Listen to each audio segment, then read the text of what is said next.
जय माता दी दोस्तों, तपोभूमि क्लासेस पर मैं अवधेश भदौरिया आप सभी का स्वागत करता हूं। एमपी पुलिस व एमपीएसआई एग्ज़ाम के लिए विज्ञान का कोर्स हमारे एप्लीकेशन तपोभूमि क्लासेस पर आ चुका है। आप में से कईयों लोगों ने इस कोर्स के डेमो लेक्चर की डिमांड की थी कि सर आप यूट्यूब पर इसका डेमो लेक्चर डाल दीजिए, तो आज हम डेमो लेक्चर के साथ आ गए हैं। इस लेक्चर में हम गति के प्रकार, स्थिति, दूरी, विस्थापन व इससे संबंधित व्यापम एग्जाम में पूछे गए प्रश्नों को हल करेंगे। तो इस लेक्चर को पूरा देखिए, ध्यान से देखिए। आपको कहीं पर भी कोई भी डाउट होता है तो कमेंट में पूछिए। अगर आपको ये लेक्चर पसंद आता है, आपको लगता है कि मैं आपकी साइंस की तैयारी बहुत बेहतरीन ढंग से करा पाऊंगा, तो आप इस कोर्स को जरूर खरीदिए। आज 31 दिसंबर है और आज हमारा एक ऑफर चल रहा है। अगर आप कोड यूज करेंगे NEW100 तो आपको एक्स्ट्रा 100 रुपए का डिस्काउंट मिल जाएगा। जय माता दी दोस्तों, तपोभूमि क्लासेस पर मैं अवधेश भदौरिया आप सभी का स्वागत करता हूं।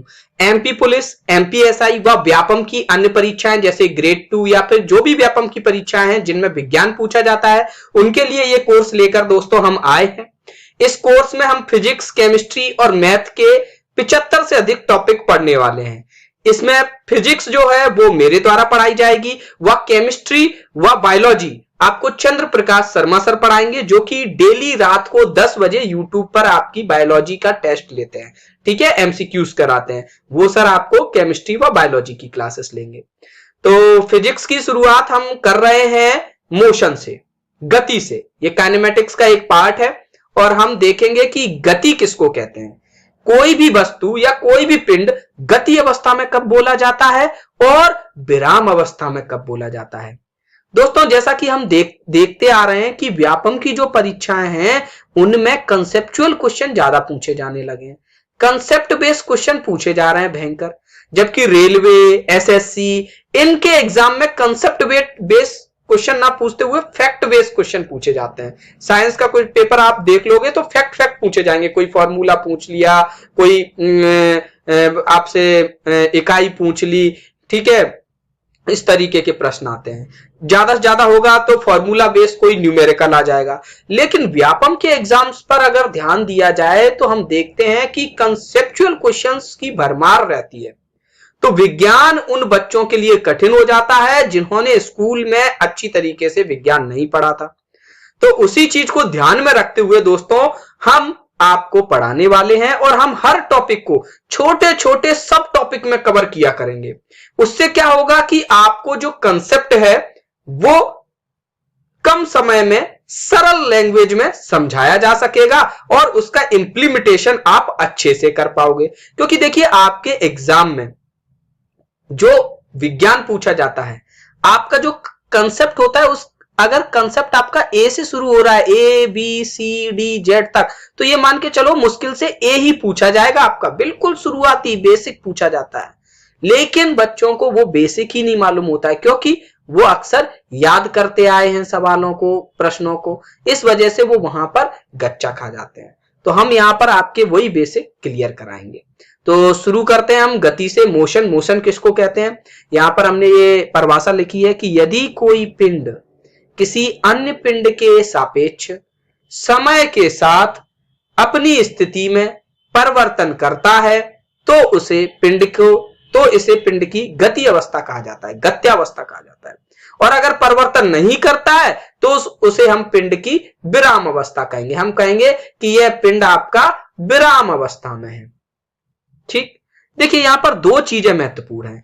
एक तो सापेक्ष, कि किसी ना किसी के सापेक्ष तो हमको बताना ही पड़ेगा, और दूसरा आपका समय के साथ स्थिति में परिवर्तन। समय के साथ स्थिति में परिवर्तन, ये दो चीजें आपकी महत्वपूर्ण है। यही आपकी गति को निर्धारित करती हैं। दोस्तों देखो, सापेक्ष की बात अगर की जाए, मैं आपको एक जनरल उदाहरण दूं। मान के चलिए आपकी 2 करोड़ की लॉटरी लग गई और आप अपने मोहल्ले में एकदम माहौल मचा के फिर रहे हो कि मैं तो भैया बहुत अमीर हो गया, मैं तो सबसे अमीर हो गया, मैं तो बहुत अमीर हो गया। लेकिन वहीं आपके सामने अगर अंबानी आ जाए, बताओ कितने अमीर हो गए, तो आप क्या कहोगे कि नहीं, मैं तो भैया बहुत गरीब हूं आपके सामने, है कि नहीं। तो तुलनात्मक होता है कि नहीं, हर चीज तुलनात्मक चलती है। तो इसी तरीके से गति भी आपकी किसी ना किसी के सापेक्ष आपको लेनी ही पड़ती है। क्यों? क्योंकि सापेक्षिकता के लिहाज से स्थितियां बदल जाती हैं। कैसे? जैसे मैं आपको एक उदाहरण बताऊं, मैं अभी अपने घर पे बैठा हुआ हूं और मैं देख पा रहा हूं कि ये मेरी घर की जो दीवारें हैं ये बिल्कुल स्थिर हैं और मुझे लग रहा है कि ये विराम अवस्था में है, ये बिल्कुल भी हिलडुल नहीं रही है, ना ही ये कहीं घूमने फिरने जा रही हैं। तो मुझे लग रहा है कि ये विराम अवस्था में है। लेकिन यहीं पर अगर मान के चलो मुझे एक अंतरिक्ष यान के माध्यम से अंतरिक्ष में पहुंचा दिया गया, अब मैं अपने घर को देख रहा हूं, घर की दीवारों को वहां से अंतरिक्ष से देख रहा हूं, तो मैं देख रहा हूं कि मेरा घर, पृथ्वी जिस दिशा में घूर्णन कर रही है उसी दिशा में मेरा घर भी घूम रहा है और साथ ही साथ ये सूरज के चक्कर भी लगा रहा है। तो मुझे दिखाई दे रहा है कि ये मेरी घर की जो दीवारें हैं ये स्थिर नहीं है, ये तो गति कर रही हैं। यानी कि एक ही पिंड, एक ही चीज, मेरे घर की दीवारें, कभी तो लगता है मुझे कि ये विराम अवस्था में है और कभी मुझे लगता है कि ये गति अवस्था में है। समझ रहे हैं आप? यानी कि इस जो संसार में जितनी भी चीजें हैं वो आपकी विराम अवस्था में भी हो सकती हैं, गति अवस्था में भी हो सकती हैं। बस फ्रेम ऑफ रेफरेंस का कमाल है कि आप किस पिंड के सापेक्ष उनको, उनकी स्थिति में परिवर्तन देखना चाह रहे हैं। ठीक है दोस्तों, तो इसलिए हमको किसी ना किसी पिंड को के सापेक्ष स्थिति में परिवर्तन देखना होता है। समय के साथ क्यों? अब देखो, आपकी अगर स्थिति में परिवर्तन हो रहा है तो कुछ समय तो लगेगा ही, उस समय की भी माप हमको पता होनी चाहिए कि नहीं, कि भैया इतने समय में स्थिति में परिवर्तन होगा। या फिर मान के चलो अगर समय की बात ही नहीं की जाए और मैं इस पेन को अभी यहीं पे ऐसे पकड़े रहूं और मैं बोलूं कि ये पेन आपका इस जगह आ जाएगा जहां पर मेरी ये पेन आपका चल के 1 मीटर आगे चल जाएगा और मैं समय नहीं बताऊं कितने समय में चल जाए, और फिर आप बोलो 1 घंटे बाद क्यों अभी तो बिल्कुल भी नहीं हिला, मैं कहूंगा हिलेगा हिलेगा हिलेगा, जाएगा जाएगा, और वो जा ही नहीं रहा है। तो समय की माप भी जरूरी है। ठीक है, समय की कितने समय में स्थिति में कितना परिवर्तन हुआ है उस हिसाब से हम गति को मापते हैं। इसलिए समय के साथ स्थिति में परिवर्तन को मापा जाता है। ठीक है दोस्तों, यहां पर मैं आपको देखो प्रश्न कैसे आते हैं। प्रश्न ऐसे पूछे जाते हैं कि बताइए फलानी वस्तु विराम अवस्था में है या गति अवस्था में है। आपके व्यापम में ही प्रश्न आए हैं, मैं अभी वो प्रश्न भी आपको कराऊंगा। ठीक है, ये पूरा चैप्टर खत्म हो जाएगा, उसके बाद जो प्रीवियस ईयर क्वेश्चन पेपर है उनको सॉल्व कराऊंगा जिनमें ये प्रश्न आए हुए हैं। ठीक है, देखो प्रश्न कैसे आएंगे कि फला फला आपको कंडीशन दे दी जाएगी और पूछा जाएगा कि बताइए ये जो वस्तु है वो विराम अवस्था में या गति अवस्था में। जैसे कि मैंने अभी आपको समझाया था कि मेरे घर की दीवारें या मेरा घर अभी मेरे सापेक्ष किस अवस्था में, विराम अवस्था में। मेरे सापेक्ष अभी ये विराम अवस्था में, लेकिन जब मैं अंतरिक्ष यान से ऊपर अंतरिक्ष में चला जाता हूं उस समय ये मेरे सापेक्ष किस अवस्था में, उस समय ये मेरे सापेक्ष गति अवस्था में है। ठीक है, जैसे ऊपर मैंने ये एक उदाहरण के लिए ये एक चित्र बनाया है। इस चित्र में एक बस है, एक कार है और एक व्यक्ति खेत में खड़ा हुआ है। अगर मान के चलिए ये बस है, इस बस की स्पीड आपकी 50 किलोमीटर प्रति घंटा है, इस कार की स्पीड आपकी 70 किलोमीटर प्रति घंटा है इस दिशा में, और ये व्यक्ति यहां खेत पे खड़ा हुआ है। तो अगर मैं पूछूं, इस व्यक्ति का नाम रख लेते, इस व्यक्ति का नाम है रामू, इस व्यक्ति का नाम है श्यामू और इसका नाम है खेत वाला और इसका नाम है कार वाला। अगर मैं आपसे पूछूं कि कार वाले के सापेक्ष, मैं पूछूं कि खेत वाले के सापेक्ष कौन कौन गति अवस्था में, बताओ। खेत वाले के सापेक्ष, ये खेत वाला आपका ये यहां खड़ा है, इसके सापेक्ष किसकी स्थिति में परिवर्तन हो रहा है। देखो कुछ समय बाद ये बस आगे निकल जाएगी, कुछ समय बाद ये कार भी आगे निकल जाएगी कि नहीं, यानी कि समय के साथ इनकी स्थिति में परिवर्तन होगा, खेत वाला यही खड़ा रह जाएगा। ठीक है, यानी खेत वाले के सापेक्ष आपका ये रामू भी गति अवस्था में है, खेत वाले के सापेक्ष आपका रामू भी गति अवस्था में है, श्यामू भी गति अवस्था में और कार वाला भी गति अवस्था में है। ठीक है, यहीं पर अगर हम ये सोचें कि रामू के सापेक्ष कौन गति अवस्था में, रामू के सापेक्ष कौन कौन गति अवस्था में, अगर ये पूछा जाए तो बताइए आपके जवाब क्या होंगे। देखो हम सबसे पहले चेक करते हैं श्यामू के लिए। देखो रामू और श्यामू दोनों एक ही बस में बैठ के जा रहे हैं। समय के साथ क्या इनकी स्थिति में परिवर्तन होगा? अभी मान के चलो ये 1 मीटर दूरी पर है, तो क्या 1 घंटे बाद ये ज्यादा दूरी हो जाएगी? ये तो इतनी रहेगी इनकी बीच में, ये खड़े बैठ नहीं रहे हैं, बस चल रही है आपकी। तो समय के साथ ये दोनों ही 50 किलोमीटर की रफ्तार से आगे जा रहे हैं। इन दोनों के ही आपस में एक दूसरे के लिए तो ये स्थिर ही कहे जाएंगे ना, ठीक है। एक दूसरे के लिए ये कैसे होंगे? विराम अवस्था में होंगे। तो रामू के सापेक्ष आपका श्यामू तो होगा विराम अवस्था में, लेकिन कार वाला आपका किस स्पीड में जा रहा होगा? उसके सापेक्ष 20 किलोमीटर पर घंटे की। 1 घंटे बाद ये अगर ये दोनों कार और बस अगर एक ही बराबर पॉइंट पे थी तो आपकी बस 50 किलोमीटर चलेगी और आपकी कार आपकी 70 किलोमीटर चलेगी। तो वास्तव में रामू यहां होगा और कार वाला यहां होगा, यानी स्थिति में परिवर्तन आ गया, दोनों के बीच में 20 किलोमीटर का गैप बन गया, यानी कि आपका क्या हो गया? 20 किलोमीटर का गैप बन गया, यानी कि आपका स्थिति में परिवर्तन हो गया समय के साथ। तो ये कार वाला भी इसके सापेक्ष रामू के सापेक्ष आपका गति अवस्था में कहलाएगा। अब देखो बहुत ही इंटरेस्टिंग बात, ये रामू के सापेक्ष खेत वाले की स्थिति क्या होगी? रामू आपका आगे चला गया, 1 घंटे बाद ये 50 किलोमीटर दूर हो गया, खेत वाला आपका यहीं का यहीं खड़ा है। मान लो रामू यहां पहुंच गया, खेत वाला यहीं का यहीं खड़ा है अभी, ठीक है। खेत वाला आपको दिखने में लग रहा है कि ये विराम अवस्था में, लेकिन अगर रामू के सापेक्ष देखोगे आप तो रामू यहां पहुंच गया, पहले रामू यहां था, यानी समय के साथ खेत वाले से इसकी सिचुएशन चेंज हुई है। समय के साथ इसके खेत वाले के साथ इसकी स्थिति में परिवर्तन हुआ है, तो रामू के लिए खेत वाला गति अवस्था में होगा, रामू के सापेक्ष खेत वाला गति अवस्था में होगा, ठीक है। आई बात समझ में? तो फ्रेम ऑफ रेफरेंस, जिसके सापेक्ष बात की जाती है उसको हम क्या बोलते हैं? फ्रेम ऑफ रेफरेंस, यानी किसका रेफरेंस दिया जा रहा है, ठीक है। जैसे वही बात है कि बोला जाए कि भाई साहब वो तो बहुत बड़े आदमी है, तो कितने बड़े आदमी है? उन्होंने कहा फला व्यक्ति से बड़े आदमी है, ठीक है, लेकिन ढेकाने व्यक्ति से छोटे आदमी है। तो किसी ना किसी को रेफरेंस पॉइंट तो बनाया जाता है, तो उसी को हम फ्रेम ऑफ रेफरेंस कहते हैं। तो इस पर ऐसे ही प्रश्न आएंगे कि कौन सी सिचुएशन दे दी जाएगी और उस सिचुएशन में कोई वस्तु विराम अवस्था में या गति अवस्था में ये में है, ये आपसे पूछा जाएगा, ठीक है दोस्तों। तो इससे संबंधित जो प्रश्न होंगे वो हम अभी ये चैप्टर को पढ़ेंगे। इस चैप्टर में क्या देखो, दूसरा आपका क्लास आएगी गति के प्रकार की, कि गति के प्रकार क्या क्या होते हैं। अभी हम मार्ग के आधार पर गति के 6 प्रकार पढ़ेंगे। उसके बाद हम स्थिति, दूरी व विस्थापन को समझेंगे। स्थिति, दूरी व विस्थापन, दूरी व विस्थापन किसे कहते हैं, ठीक है, और उनसे संबंधित कुछ महत्वपूर्ण बातों पर चर्चा करेंगे, ठीक है, जैसे ये यहाँ पे, और कुछ प्रश्न भी करेंगे। तो ये 3 चैप्टर हमारे खत्म हो जाएंगे। उसके बाद हम इस चैप्टर के क्वेश्चंस डिस्कस करेंगे जो कि प्रीवियस व्यापम एग्जाम में पूछे गए हैं, ठीक है। तो मिलते हैं अगले लेक्चर में। धन्यवाद। जय माता दी।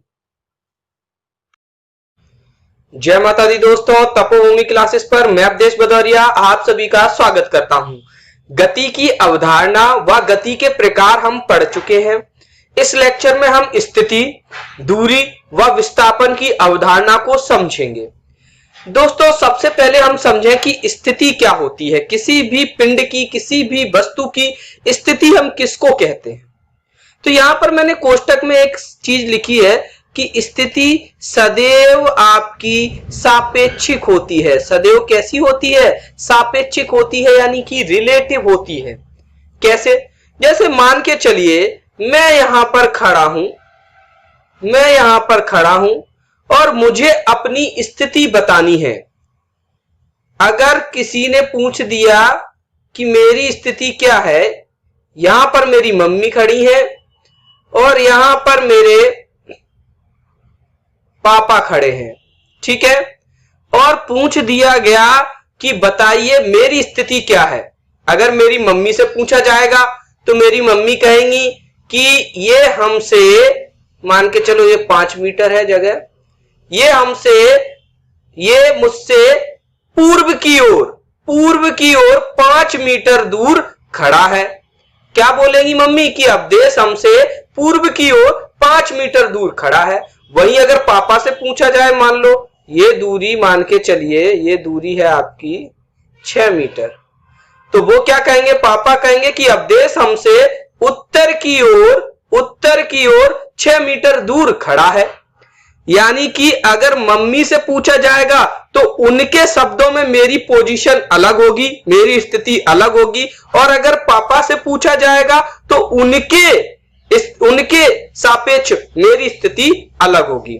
अगर शब्दों के फेर को देखा जाए कि यहां से मैं 6 मीटर उत्तर में हूं और यहां से मैं 5 मीटर पूर्व में हूं, आप समझ सकते हैं कि किसी भी वस्तु या किसी भी पिंड की आप अगर निकालना चाहते हैं क्या कहते हैं उसकी स्थिति, तो स्थिति हमेशा आपको सापेक्ष ही निकालनी पड़ेगी, किसी ना किसी को आपको रेफरेंस लेकर चलना पड़ेगा। यहां कोई और मेरा दोस्त होता, मान के चलो मेरा दोस्त यहां पे खड़ा है, ठीक है, तो इस दोस्त से मान लो मैं कितना दूर हूं, 1 किलोमीटर दूर हूं, और वो भी किस दिशा में, पश्चिम की दिशा में। तो ये मेरी स्थिति अगर बताएगा तो कहेगा कि अवधेश मुझसे 1 किलोमीटर पश्चिम दिशा में है, ठीक है, अवधेश की स्थिति पश्चिम दिशा में 1 किलोमीटर दूरी पर है। कुछ इस तरीके से ये मेरी स्थिति को बताएगा।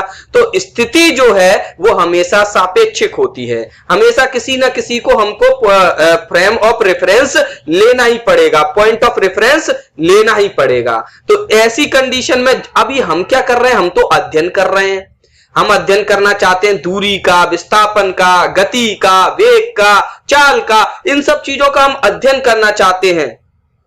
तो उस अध्ययन को सरल बनाने के लिए हमने एक क्या सोची, हमने एक पद्धति निकाली। उस पद्धति को हम कहते हैं क्या, निर्देशांक पद्धति। हमने एक पद्धति निकाली जिसको हम कहते हैं निर्देशांक पद्धति, कोऑर्डिनेट, ठीक है, निर्देशांक पद्धति, ठीक है। इसमें क्या हुआ, हमने एक अक्ष x मान लिया, एक y मान लिया, और ये बिल्कुल लंबवत रख दिए 90 डिग्री के, और यहां पर एक पॉइंट है O। अब मैं इस O पॉइंट से ही सभी की स्थिति देखूंगा। तो अब हर पिंड की स्थिति में कहां से देखूंगा, इस O पॉइंट से देखूंगा। मैंने सभी पिंडों के लिए एक सापेक्ष स्थिति बना दी है, एक पॉइंट ऑफ रेफरेंस बना दिया है जो कि मेरा मूल बिंदु है, ठीक है। अब यहां से मैं देखूंगा, यहां कोई अगर बिंदु है, इसकी मुझे पोजीशन बतानी है, बिंदु P की पोजीशन बतानी है, तो मैं क्या देखूंगा कि ये बिंदु P है ना, एक लंबवत लाइन खींचूंगा x अक्ष पे और एक लंबवत लाइन खींचूंगा y अक्ष पे।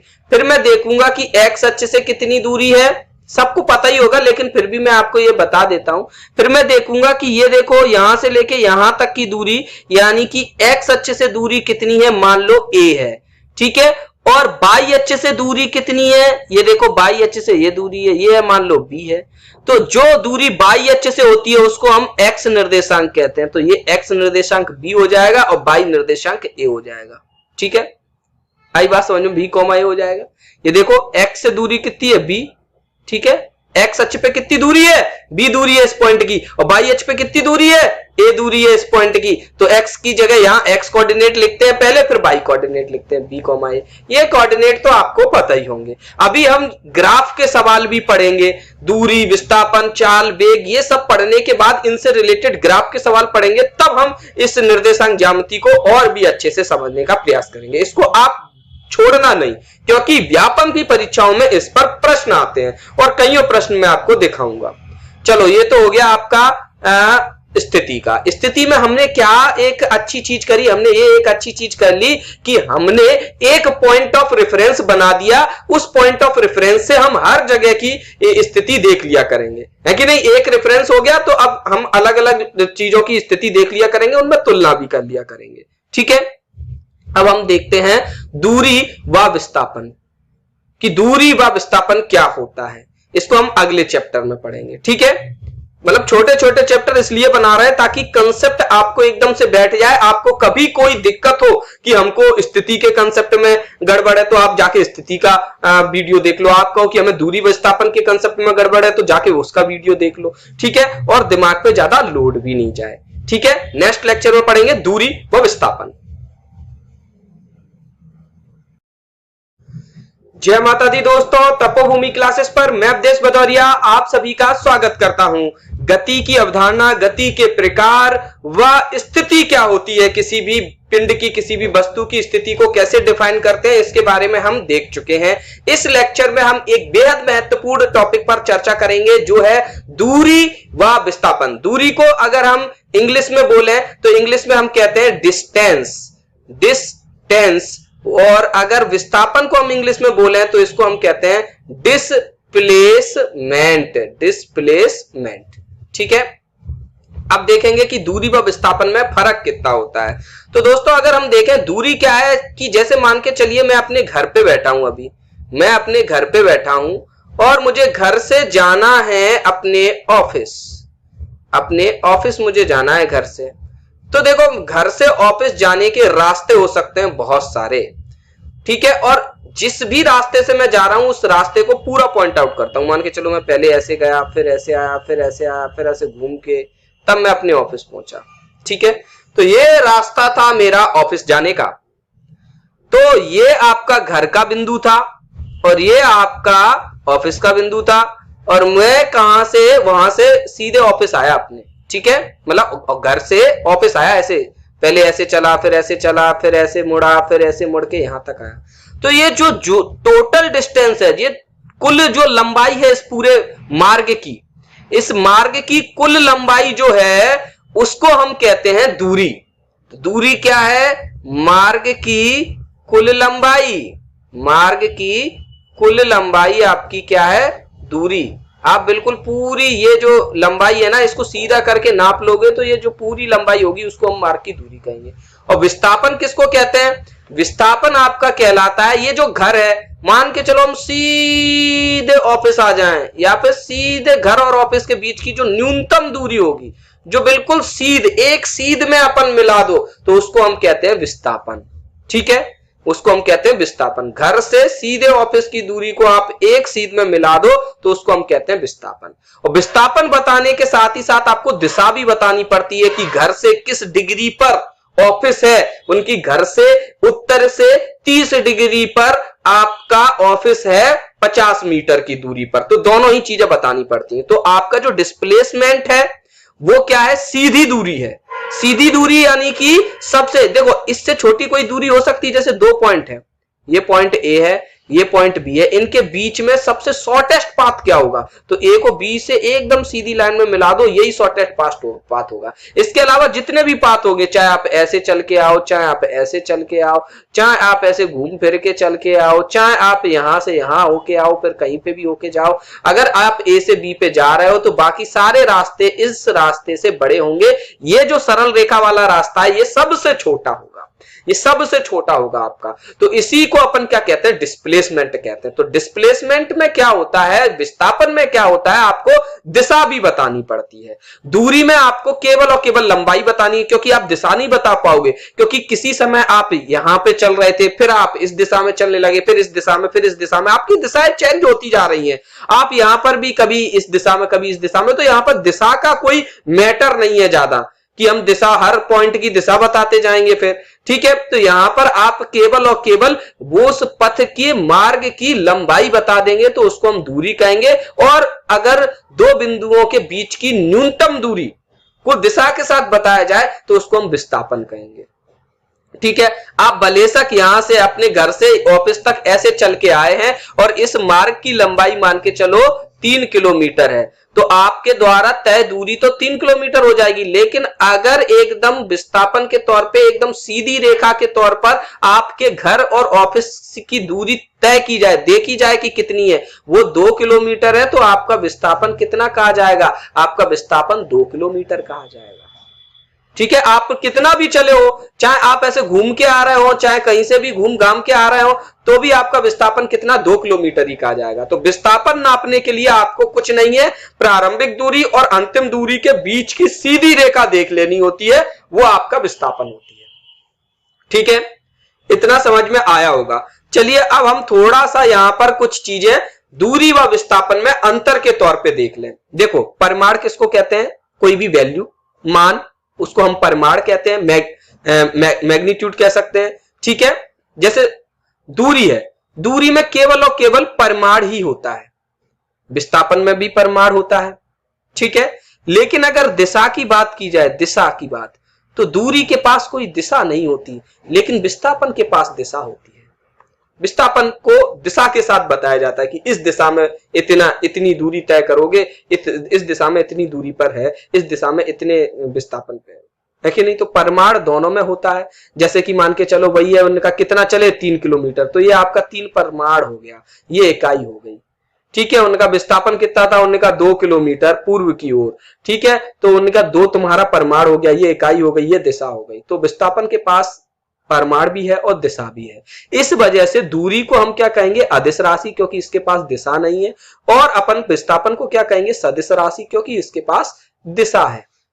ठीक है, इसको हम क्या कहेंगे,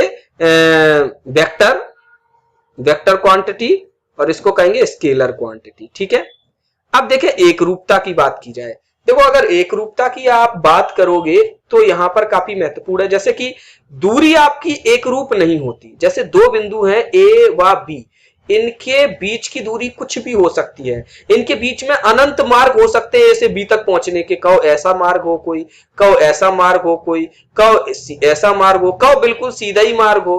तो दूरी आपकी कुछ भी हो सकती है, इसमें एक रूपता नहीं होती। दो बिंदुओं के बीच की दूरी हमेशा बराबर नहीं होगी, वो डिपेंड करेगी कि आप किस मार्ग पे जा रहे हो। लेकिन विस्थापन आपका दो बिंदुओं के बीच में, आप किसी भी मार्ग से आओ, आप चाहे ऐसे घूम के आओ, चाहे आप ऐसे घूम के आओ, चाहे आप ऐसे घूम के आओ, चाहे आप पूरी दुनिया का चक्कर मार के फिर बी पे आ जाओ, लेकिन आपका विस्थापन हर परिस्थिति में यही नापा जाएगा। वो कहेंगे कि विस्थापन वो छोटी से छोटी दूरी होगी। आप कैसे भी घूम फिर के आओ, आपके मार्ग पर यह निर्भर नहीं करता कि आपका विस्थापन कितना होगा। तो विस्थापन हमेशा एक रूप होता है, दो बिंदुओं के बीच का विस्थापन हमेशा सेम होगा। ठीक है, साथ ही साथ यहां पर कुछ और पॉइंट भी रहते हैं कि विस्थापन वो शॉर्टेस्ट पाथ है, यानी सबसे छोटी दूरी है जो दो बिंदुओं के बीच में हो सकती है, ऐसा भी अपन बोल सकते हैं। ठीक है, कि ये भी विस्थापन वो वाली दूरी है जो दो बिंदुओं के बीच की सबसे छोटी दूरी है। ठीक है, इस पर भी प्रश्न बनते हैं। अभी हम देखो अगला लेक्चर जो रहेगा उसमें हम व्यापम में जितने भी प्रश्न आए हैं इस टॉपिक से 11 प्रश्न हमको मिले हैं, तो उन 11 प्रश्नों को हम डिस्कस करेंगे। यहां पर एक क्वेश्चन मैंने आपको दिया है, ये वाला प्रश्न आप समझें। देखो दो बिंदुओं ए व बी के बीच की दूरी डी व विस्थापन बी है, मतलब दो बिंदु हैं ए और बी, इनके बीच की दूरी है डी। मतलब दूरी क्या, कोई मार्ग उन्होंने तय किया होगा, उस मार्ग की दूरी कितनी है, डी है, दूरी आपकी डी है। और आपका विस्थापन यानी कि ए से बी को अगर आप डायरेक्ट मिला देंगे तो आपका विस्थापन क्या हो जाएगा, विस्थापन को बोल दिया है कि इसकी वैल्यू आपकी v है। विस्थापन की वैल्यू आपकी कितनी है, v है। क्या हो गया यहां पे, ओ शिट, पूरा ही चला गया।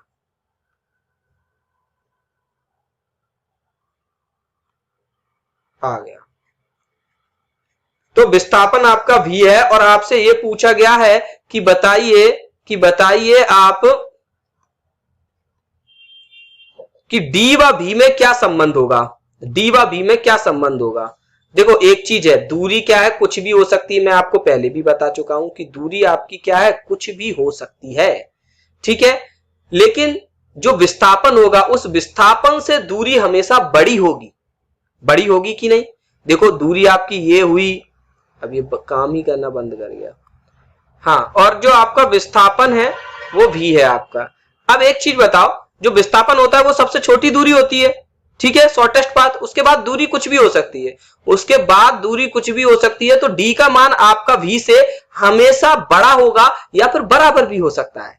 क्योंकि दूरी अगर मान के चलो सीधी रेखा में ही चल के आ गया, मार्ग आपका सीधी रेखा ही, सरल रेखी मार्ग ही था, तो सरल रेखी मार्ग में आपका दूरी व विस्थापन दोनों बराबर होंगे कि नहीं। वो सीधा ही आ गया आपका। ठीक है, तो वहां पर क्या होगा कि दूरी व विस्थापन दोनों d और v बराबर भी होंगे, और अदर कंडीशन में आपका d जो होगा दूरी बड़ी होगी, तो दूरी आपकी बड़ी होगी v से। और एक कंडीशन ऐसी भी है जब बराबर भी हो सकती, तो मैं दोनों ही चीजें लगाऊंगा। तो ये वाला ऑप्शन आपका सी ऑप्शन है, तो इसलिए हमारा सही हो जाएगा। ठीक है, तो ऐसे सवाल आपसे बन सकते हैं। आपसे सवाल पूछा जा सकता है कि बताइए किस कंडीशन में दूरी व विस्थापन बराबर होंगे, तो हम बताएंगे कि एक समान एक दिशीय सरल रेखीय गति में, एक ही दिशा में अगर सरल रेखीय गति हो रही है, ठीक है, एक ही दिशा में एक दिशीय सरल रेखीय गति जैसे ए से बी तक गए तो यहां पर आपका क्या होगा, विस्थापन और दूरी बराबर होगी। लेकिन अगर मान के चलिए एक दिशीय नहीं बोला जाए और बोला जाए क्या सरल रेखीय गति में सदैव दूरी और विस्थापन बराबर होते हैं, तो हम कहेंगे नहीं। क्यों? मान के चलो आपका सरल रेखा में ही गति कर रहा है पिंड, वो ए से सी तक आया, सी तक पहुंचा पहले, फिर वहां से वापस आया बी पे पहुंच गया और आपकी आखिरी कंडीशन बी है, तो आपका विस्थापन कितना हो जाएगा, प्रारंभिक बिंदु ए और आखिरी बिंदु बी, यानी आपका विस्थापन इतना सही हो जाएगा। दूरी कितनी हो जाएगी, ए से लेके सी तक और सी से फिर बी तक, तो दूरी आपकी यहां पे ज्यादा हो जाएगी। तो आपको इस तरीके के प्रश्नों का सामना करना पड़ेगा, आपको जो भाषा है उस पर विशेष ध्यान देना होगा। ठीक है दोस्तों, तो अगले लेक्चर में हम देखेंगे कि व्यापम ने इस टॉपिक से कैसे कैसे प्रश्न पूछे हैं। एक चीज और यहां पर देखो, दूरी व विस्थापन के बारे में मैं आपको बता दूं कि एक बात बताओ, क्या दूरी, हाँ ये देखो यहां पे जो परिणाम परमाण दोनों के हैं, लेकिन यहां परमाण के बारे में एक और चर्चा कर ली जाए। क्या दूरी कभी ऋणात्मक हो सकती है, निगेटिव हो सकती है? नहीं, कुछ ना कुछ तो चलोगे ही। अगर आप बिल्कुल ही बैठे रह गए तो आप बिल्कुल आपकी दूरी जीरो हो जाएगी, लेकिन आप माइनस में दूरी नहीं कर सकते, आप थोड़ा भी चलोगे तो उसको काउंट किया जाएगा। तो दूरी आपकी हमेशा पॉजिटिव या शून्य हो सकती है, पॉजिटिव या शून्य हो सकती है। लेकिन विस्थापन, विस्थापन किस पे डिपेंड करता है, दिशा पर। तो अगर आपकी चाही गई दिशा, आपकी मान के चलो ये दिशा आपकी धनात्मक है, इसके विपरीत दिशा में आपका विस्थापन हो जाए, तो उस विस्थापन को आप कैसे में काउंट करोगे, निगेटिव में काउंट करोगे। निगेटिव में काउंट करोगे कि नहीं, तो आपका विस्थापन क्या हो सकता है, पॉजिटिव भी हो सकता है, जीरो भी हो सकता है और निगेटिव भी हो सकता है, किसी भी प्रकार का आपका विस्थापन हो सकता है। ठीक है, दूरी आपकी हमेशा धनात्मक हो सकती है, कभी भी ऋणात्मक नहीं हो सकती, लेकिन विस्थापन ऋणात्मक, शून्य, फिर आपका पॉजिटिव, तीनों ही हो, धनात्मक तीनों ही हो सकता है। तो इस लेक्चर में इतना ही, मिलते हैं अगले लेक्चर में। धन्यवाद, जय माता दी।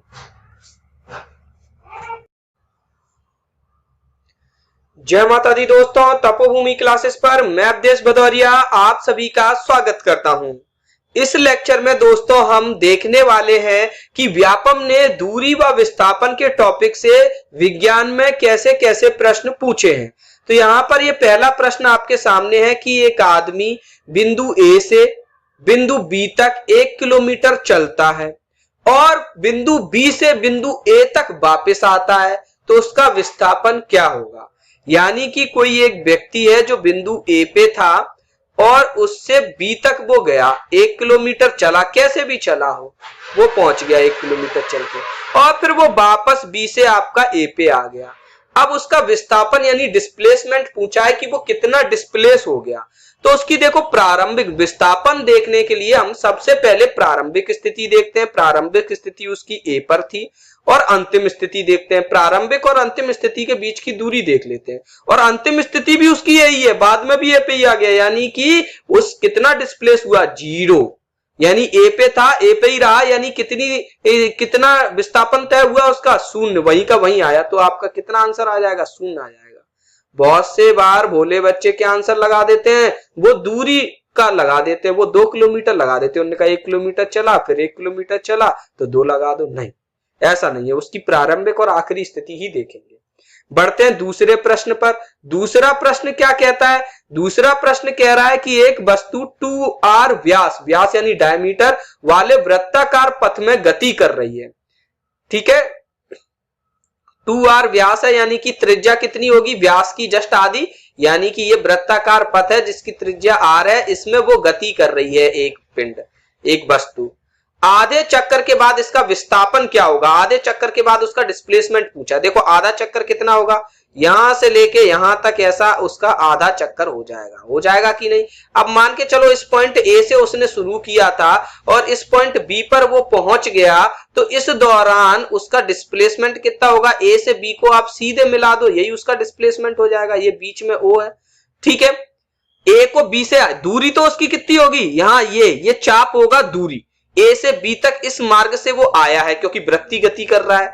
ठीक है, तो ये तो आपकी हो जाएगी दूरी, लेकिन ये ए से बी तक जो पहुंचा है उसको डायरेक्ट मिला दोगे तो वो हो जाएगा आपका विस्थापन। तो ये कितना हो जाएगा, ये दूरी r हो गई, ये त्रिज्या है o से b तक, o से a तक भी त्रिज्या ये भी r हो जाएगी, तो a से b तक की दूरी कितनी हो जाएगी, 2r हो जाएगी। तो आपका डिस्प्लेसमेंट कितना हो जाएगा, 2r हो जाएगा। आधे चक्कर का डिस्प्लेसमेंट कितना है, 2r।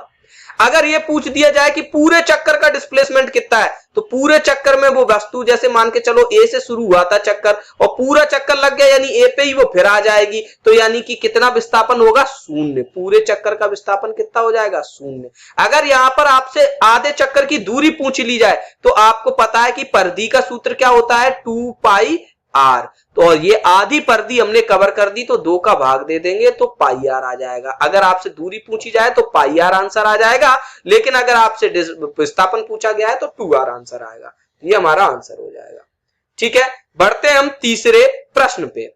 अगला प्रश्न है कि निम्नलिखित में से कौन सी लंबाई की सबसे बड़ी इकाई है। अभी तक बहुत से प्रश्न आते रहते हैं कि बताइए प्रकाश वर्ष किसकी इकाई है, तो ये लंबाई की है। ऐसे अब ऐसे भी आने लगे कि कौन सी सबसे बड़ी है।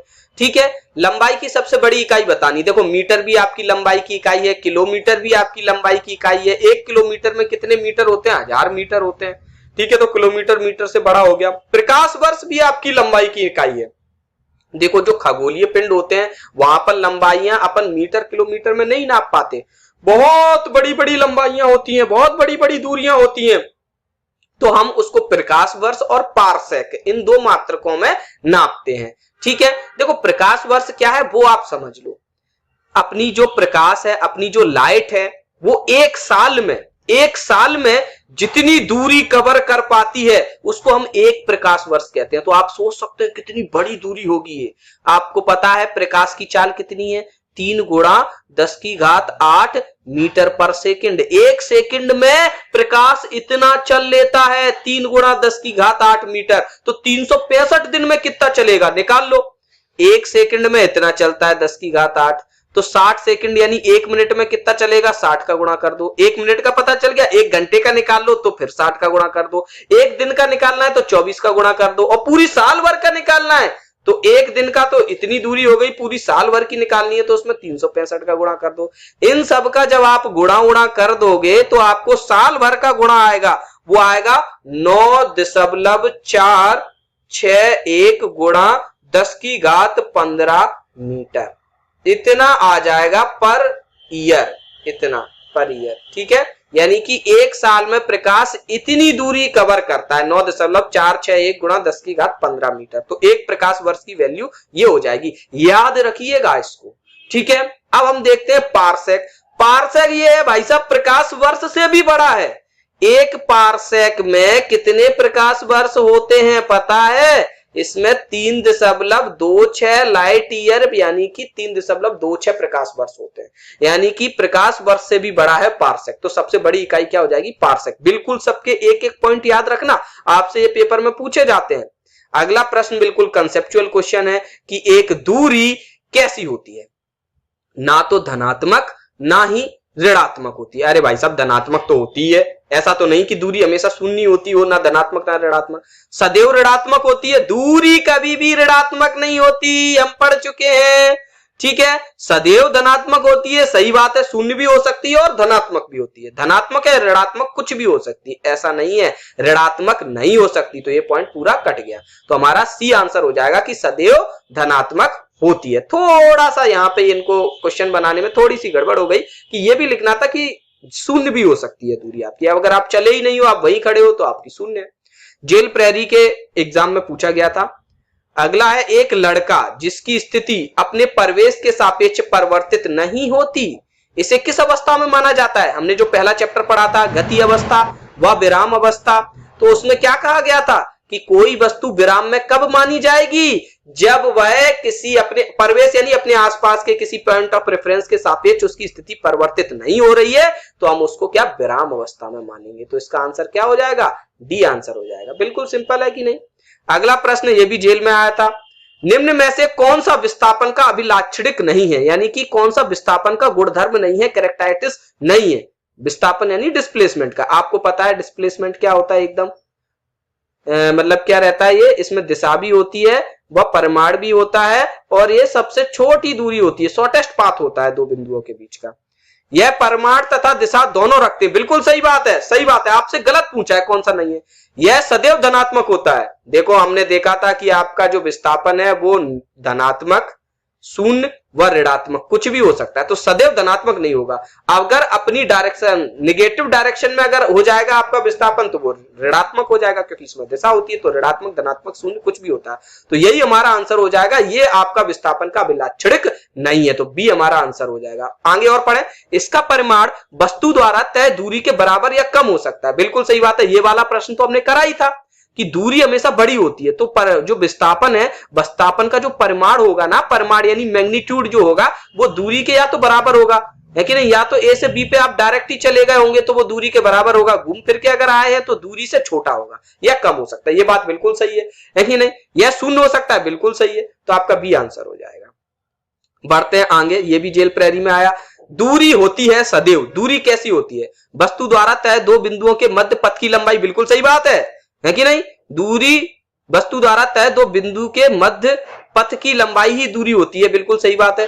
दो बिंदुओं के मध्य की न्यूनतम दूरी, न्यूनतम दूरी को हम विस्थापन कहते हैं, इसको तो हम विस्थापन कहते हैं। लंबाई तथा समय का गुणा, नहीं नहीं नहीं नहीं, लंबाई तथा समय का गुणा नहीं होता, इनमें से कोई नहीं। नहीं, ये है वस्तु द्वारा तय दो बिंदुओं के मध्य पथ की लंबाई है। मैंने बताया था ना, पथ की लंबाई, दूरी किसको कहते हैं? पथ की लंबाई। तो वही डायरेक्ट डेफिनेशन पूछ ली गई है, ये हमारा आंसर हो जाएगा।